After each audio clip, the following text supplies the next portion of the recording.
నాగర్ కర్నూలు నుంచి మీరు కూడా ఆశించారు, సరే కొన్ని సమీకరణాలు చేంజ్ అయిన అక్కడ మల్లు రవికి ఇస్తున్నారు, ఎట్లా స్వాగతిస్తున్నారు? దీన్ని 100% స్వాగతిస్తున్నాం. దాంట్లో అనుమానం ఉంటుంది. 100% స్వాగతిస్తాం. భారీ మెజార్టీతో గెలిపించబోతున్నాం మల్లిరావు గారిని. ఎందుకంటే మల్లిరావు గారి యొక్క కృషి పార్టీకి విశేషంగా, అంటే రేవంత్ రెడ్డి గారు ముఖ్యమంత్రి గారికి అండగా నిలబడి ఎంతో పెద్ద పోరాటం చేశారు.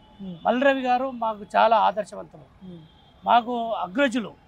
అంటే మేము దళితులలో మాకు అగ్రజులు కాబట్టి, అంటే సామాజిక సమీకరణలో మాలామాదిగా ఉండొచ్చు, కానీ పార్టీకి విషయంకి వచ్చేసరికి అధిష్టానం నిర్ణయం తీసుకొని ముఖ్యమంత్రి గారు పంపించిన తర్వాత ఎవరమైనా కూడా ఖచ్చితంగా భారీ మెజార్టీతో, నేనేమనుకుంటున్నా అంటే 3 లక్షల మెజార్టీతో గెలిపించబోతున్నాం 100%. దాంట్లో అనుమానమే లేదు. ఎందుకు ఇప్పుడు సంపత్ కుమార్ని, చారకొండ వెంకటేష్ని పక్కన పెట్టడానికి కారణం ఏంది? లోక్సభ అంటే ఆ లైన్లోకి వచ్చేసారు అంటే పక్కకు పెట్టాడు. కానీ ఇంతకుముందు మా అన్న సంపత్ అన్న మాట్లాడారు, మేమంతా అన్నదమ్ములు లాంటి వాళ్ళము. రేవంత్ రెడ్డి గారు ఏ నిర్ణయం తీసుకుంటే, పైన అధిష్టానం హైకమాండ్ ఏ నిర్ణయం తీసుకుంటే ఆ నిర్ణయానికి కట్టుబడి ఉంటాం. మేము ఇప్పుడే అధికారంలోకి వస్తామని మేము ఏం ఊహించలే. అంటే ప్రజలు అనుకొని ఓట్లేసారు, ఈరోజు అధికారంలోకి వచ్చినాం. అయినప్పటికీ కూడా మేము అంటే ఇప్పుడే అధికారంలోకి వస్తే మనకు పదవులు కావాలి అనే ఆశతో లేదు. ఎన్నేళ్ళైనా కొట్లాడాలి, కాంగ్రెస్ పార్టీని అధికారంలోకి తెచ్చుకోవాలనుకున్నాం. 74 సంవత్సరాల వయసులో మేము ఎంత పని చేసినామో అంతకంటే ఎక్కువ పని చేసిండు మల్లిరావు గారు. కాబట్టి మల్లిరావు గారిని ఈరోజు నాగర్ కర్నూలు పార్లమెంటుకు ముఖ్యమంత్రి రేవంత్ రెడ్డి గారు పంపిస్తే, నేను యాస్పిరెంట్నే, అన్న సంపత్ అన్న యాస్పిరెంట్, సీరియస్ యాస్పిరెంట్లో ముగ్గురం. 26 మంది అప్లై చేసుకుంటే మేము ముగ్గురం సీరియస్ యాస్పిరెంట్లం. సంపత్ అన్న, మల్లిరావు గారు, సంపత్ అన్న, నేను. సో కాబట్టి సంపత్ గారు నేను ఇద్దరం మాదిగలము, మల్లిరావు గారు మాల సామాజిక వర్గం. అయినప్పటికీ కూడా మా మధ్యలో చాలా అన్నదమ్ముల అనుబంధం, అన్యోన్యత ఇదంతా ఉంది. అంటే అసెంబ్లీ నియోజకవర్గాలలో కూడా ముఖ్య కార్యకర్తల మీటింగ్లు పెట్టినప్పుడు కూడా మేమందరం అక్కడ ఉన్నటువంటి ఎమ్మెల్యేలకు కానీ, మినిస్టర్ జూపల్లి కృష్ణారావు గారు కానీ, మేమంతా ఒకటే సంకేతం పంపించినాం. మా లోపల ఎవరికి ఇచ్చినా కూడా, మేమే కాదు మల్లిరావు గారు ఎంతో గొప్ప మనస్తత్వం అంటే నిజంగా, అంటే ఈరోజు వేరే టికెట్ వచ్చిందని అదేని కాదు, కానీ ఆయనే చెప్పడం జరిగింది, మేమంతా ఎవరికి టికెట్ వచ్చినా మేమంతా కలిసి పని చేసుకుంటాం తప్ప మా మధ్యలో కొట్లాటలేదు, పంచాయతీ లేదు, భేదాభిప్రాయాలు లేవు, భిన్నాభిప్రాయాలు లేవు. ప్రవీణ్ కుమార్ పోటీ చేస్తున్న అక్కడ ఏమైనా ఎఫెక్ట్ అవుతుందా మీకు? ప్రవీణ్ కుమార్ అనే వ్యక్తి ఇంతకుముందు సంపదన చెప్పిండు, అంటే దళితులలో ముఖ్యంగా మాదిగలలో అంటే ఆ యొక్క అభిమానము కోల్పోయిండు. ఇంతకుముందు కాస్త కొంచెం గౌరవం ఉండే, అంటే బహుజన సమాజ్ పార్టీలో ఉంటే, అరే బహుజన సమాజ్ అంటే దళితుల పార్టీ, కొంత ఆత్మగౌరవం అది ఇది అని ఏదో చెప్పిండు. కానీ ఆయన బహుజన సమాజ్ పార్టీని ఎప్పుడైతే కాడి వదిలేసి వచ్చిండో, బీఆర్ఎస్ పార్టీలో చేరిండో, అన్నాళ్ళు దొల్ల పార్టీ, దళిత ముఖ్యమంత్రి చేస్తాని మోసం చేసిండు కేసీఆర్, ఇది అది అని తర్వాత పోయి కాండవ కప్పుకొని ఈ కేసీఆర్తో నేను పోవడము చాలా సంతోషాన్ని ఇస్తుంది. గత 9.5 సంవత్సరాలు స్వర్ణయుగం ఉన్నది అన్నది గొప్పగా, అసలు ఎంత ఘోరం అంటే స్వర్ణయుగం అంట. గతంలో ఏం మాట్లాడాడు ఆర్ఎస్ ప్రవీణ్ కుమార్, కొంచెం మాట్లాడేటప్పుడు గతంలో నేను ఏం మాట్లాడినా ఇప్పుడేం మాట్లాడినానే సోయితో మాట్లాడాలి.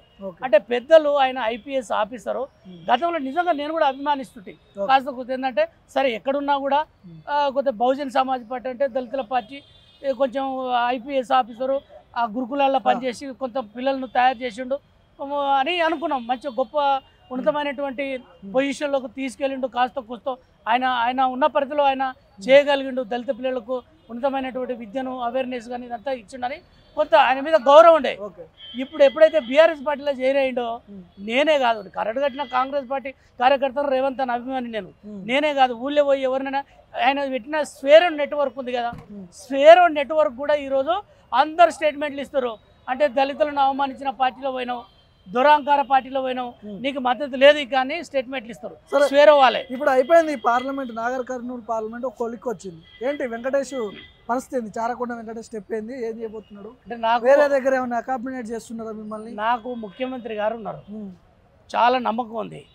ముఖ్యమంత్రి గారు మాట ఇస్తే ఎనికిపోడు. ఆయన ఎవరికి ఏం ఇవ్వాలి, ఎవరికి ఏం చేయాలి, ఏ సామాజిక న్యాయాన్ని, ఏ సామాజిక వర్గాలకు ఏం చేయాలని ఆయన దగ్గర అంతా తెలుసు. మనం చెప్పాల్సిన అవసరం లేదు ముఖ్యమంత్రి గారికి. 100% సామాజిక న్యాయం చేయడంలో నిన్ననే ముఖ్యమంత్రి గారిని కలిసి అంటే బయట కొంతమంది వేరే మాట్లాడుతుంటే నేను ఒక అంటే కింద క్యాప్షన్ పెట్టడం జరిగింది, సామాజిక న్యాయానికి ప్రతీక ముఖ్యమంత్రి రేవంత్ రెడ్డి గారని పెట్టినా నేను. అంటే సామాజిక న్యాయానికి నిజంగా పెద్దపీట వేసేటువంటి అందరు ముఖ్యమంత్రులు వేరు, రేవంత్ రెడ్డి గారు వేరు. కాబట్టి నేను దగ్గరుండి చూసినోని, వీళ్ళందరికంటే నేను దగ్గరుండి చూసిన. నేను కాంగ్రెస్ పార్టీలోకి వచ్చిన తర్వాత, రేవంత్ రెడ్డి గారితో పాటు వచ్చిన తర్వాత, నేను ఎన్నడూ కూడా నాకు ఈ పదవి కావాలన్న అన్నయ్య అడగలే. నేను 2 సార్లు అఫీషియల్ స్పోక్స్ పర్సన్ అయినా, తర్వాత జనరల్ సెక్రటరీ అయినా. సో అదంతా రేవంత్ రెడ్డి గారి యొక్క చొరవ, వారి యొక్క పెద్ద మనసు. కాబట్టి చారగొండ వెంకటేష్ అంటూ ఈరోజు ఈ సమాజానికి పరిచయం ఏంటంటే, నేను యూనివర్సిటీలో మామూలు విద్యార్థి నాయకుడిని, నన్ను కాంగ్రెస్ పార్టీలోకి తీసుకొచ్చి ఈరోజు ఒక పార్లమెంటుకు అప్లై చేసుకొని ఒక ముగ్గురులో అంటే ఎంఐఎంఈలో సంపత్ కుమార్ మాజీ ఎమ్మెల్యే పేరు చర్చకు రావడం కొద్దిగా చెప్తున్నా, ఆనందం కాదు. ముగ్గురు అంటే ముగ్గురు పేర్లు తీసుకున్న దాంట్లో నేను ఒక్కడిని. చర్చ వచ్చింది, ఏసీసీ కూడా పోయింది, నా పేరు. ముగ్గురు పేర్లు పోయినాయి, తర్వాత ఒకటి ఫైనల్ అయింది.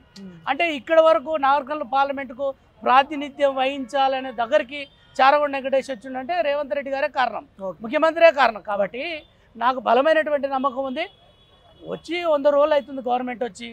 ఇప్పుడే మనము అంటే సామాజిక సమీకరణలో ఎవరిని ఎక్కడ పెట్టాలి, ఎవరిని పెట్టాలి, ఏ కులాన్ని ముందు పెట్టాలి, ఏ కులానికి అది చేయాలనేది ఆయనకు తెలుసు. కాబట్టి దాంట్లో భాగంగానే ఖచ్చితంగా నాకు బలమైనటువంటి నమ్మకం ఉంది.